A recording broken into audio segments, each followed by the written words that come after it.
Hey all, welcome to Andros Plays Bluegrass. Today we are going to work on the tune Peartree, which is one of my new favorites.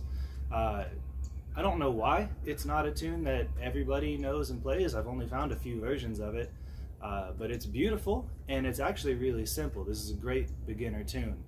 So I'm going to cut away playing two different versions of the tune. The first is a really simple beginner-friendly version, and the second has a little bit more embellishments to it. See you back.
Alright, well that's the tune, and what we want to talk about today is how you can play this tune for yourself, how you can come up with your own arrangement, and how you can improvise over it, because the stuff that I played I thought was pretty cool, but I'm sure you can come up with something even better.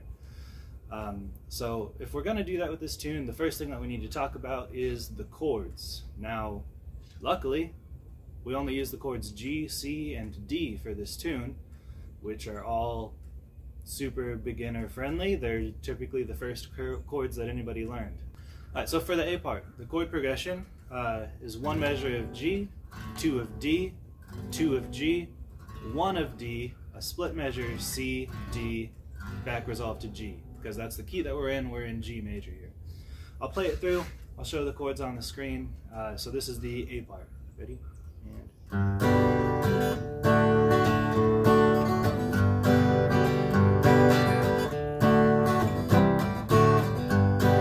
twice through.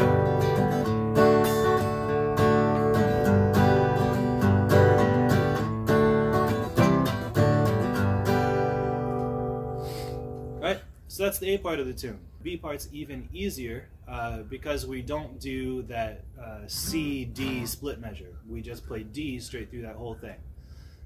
So I'm going to play through that for you so you can see how it sounds. It's something like this.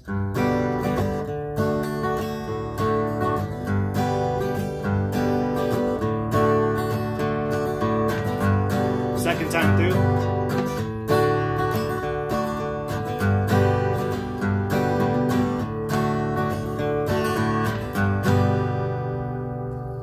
Alright, so those are the chords for the B part.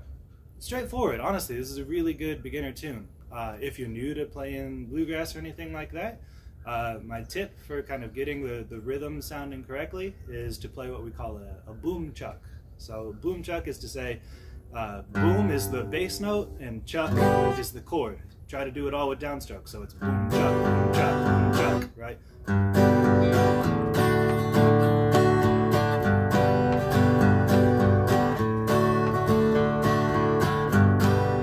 Right? That's the basic rhythm. You can throw in a couple of double strokes, whatever, to embellish it somewhat. But your very basic is boom chuck, boom chuck, boom chuck, boom chuck, right? Okay, so we're going to talk about the melody. The tabs are all in the playthrough from earlier, so if you need to go back to reference them, I'll also put them on the screen. But the idea here, at least to my ear when listening to this tune, this melody is sort of all about two things. Specifically for the A part, it's all about this, that kind of motif of G, F sharp, E. And then other than that, it's kind of just about having a target note. So for the first two bars, right, we're trying to target in that second bar this D note. And then for the next two bars, we're trying to target this G note. And then we target D again, and then we target G again. At least for me, that's what I think of for this tune. It's da-da-dee-doo-da-doo-doo-doo. But the do-do-do, that part doesn't really matter as much, just I'm trying to target D.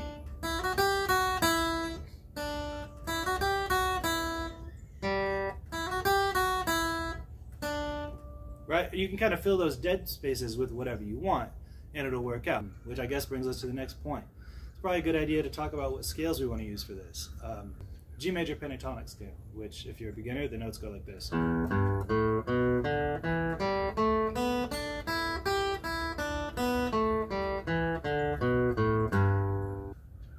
Since we're playing bluegrass, a cool addition is just to add that flat third, minor third, so we have something like this.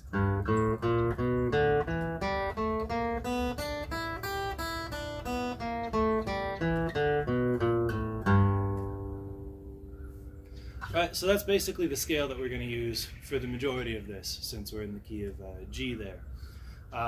It's worth practicing that a few times. It's probably not worth playing forward and backward like that as many times as you can. It's easy to fall into that trap of, okay, now I have a scale, I'll just run up and down it like this. Really what's better is for you to just kind of mess around with that scale and try to find something that sounds good without being too sequential about it and without having too big of jumps, right? So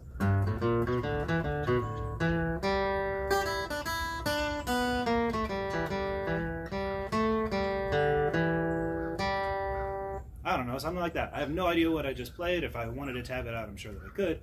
But the idea is I'm just playing notes in the scale, not going forward all the way, not going backward all the way, just messing around with it and trying to resolve to G. So if you find yourself with some dead space, or as you're approaching one of those target notes, as I said in the A part we're targeting D and G, this is how you fill the space between the targets. Some of the cool embellishments you can do is instead of just going, or maybe not embellishments, but alterations, this G, F sharp, E motif, well, this isn't the only place on my guitar that I can do that. I can go 2 octaves down, but then the question is I'm trying to target a D note, and the next D note that I have is higher instead of lower, so I'd have to go something like that, right? That would be a sort of really low version. But I also have G, F sharp, and E here. And that's what I did in the more advanced version. I did something, right, for the one that's where I'm targeting G. So I have G, F sharp, E, hit that G target note afterwards, right? If I was targeting D, I could still do that, right? And now I've targeted that D note. So I think that that's a really cool option if you want to play down an octave. If I want to play G, F sharp, E up an octave, then I'm like way up here, which could be cool if you're already way up there, but it's not somewhere that I'd want to jump to out of the blue, right? So that's really my advice for the A part.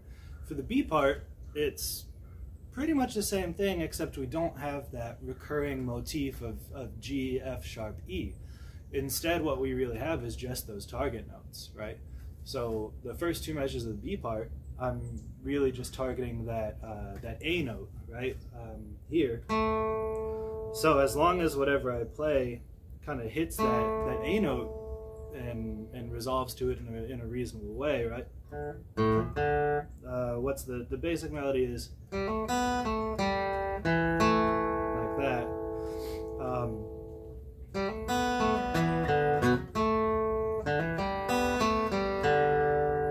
I don't know, but we're just going back and forth between targeting the A note, then targeting the D, then targeting A again, then targeting G. So really, as long as we do that, whatever we're playing kind of sticks to the key, resolves to A, resolves to D, resolves to A, resolves to G, then we're pretty much nailing whatever the B part is. In my more involved version, I do a little bit more than just hang on those target notes. I kind of add in a motif, at least for one part of it, which is when I'm up here, I'm doing this thing, right, which I do over the G chord, and I do it over the D chord. And so all I'm doing there is kind of a bluesy thing. So here is 6, 7 to 8 on the B string. This is a minor third, major third, root note. And then if I'm over the D chord, I am doing the same thing of minor third, major third, root note. So I've just kind of added a motif to part of that in the B part in my playing of it, which is something that you can do as well, right? The easiest way to kind of create a motif that hopefully will fit into the tune like this is remember those target notes that we're doing, and then just find somewhere on your guitar a triad for the chord that you're playing over. A triad consists of 3 notes, tri. We're talking the root note, the third, and the fifth. So don't worry about music theory stuff, let's just think about the actual chords, right?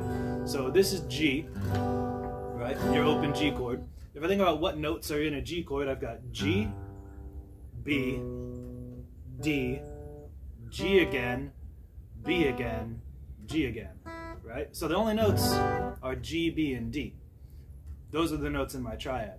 So if I want to play something over G, and I want to do if I want to create a motif like that, I can look for anywhere that has those 3 notes. So one example would be here, right? I've got a G, a D, and a B.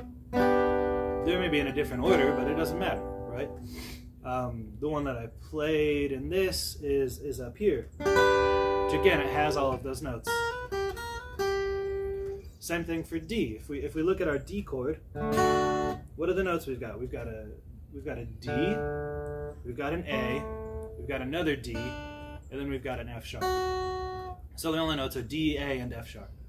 So where else can I do a D, an A, and an F sharp? Well, when I was playing, I did that here. Which is cool, but there's places all over your guitar where you can find those 3 notes. Alright, well, that's what I've got for this tune today. Hopefully you enjoyed it, hopefully you got something useful out of it. If there's a different tune that you want to see me cover in this sort of way, just let me know, send it in the comments. If you're working on this tune, especially since it's one that for some reason people don't play all that often, upload a video of yourself playing it if you've come up with a cool arrangement, or if you're brand new and you just started playing the simple version. Either way, I always like to hear it. If you do that, tag me in it or send it to me in the comments, link it, whatever. I'd love to see it. If you enjoyed this and you want to see more, do all that cool YouTube stuff of like, subscribe, whatever. If there's something that I need to do better, just give me a comment, right? Kind of just doing this for fun, but I might as well do it as best as I can. Alright, well thank you. That's all I got for today.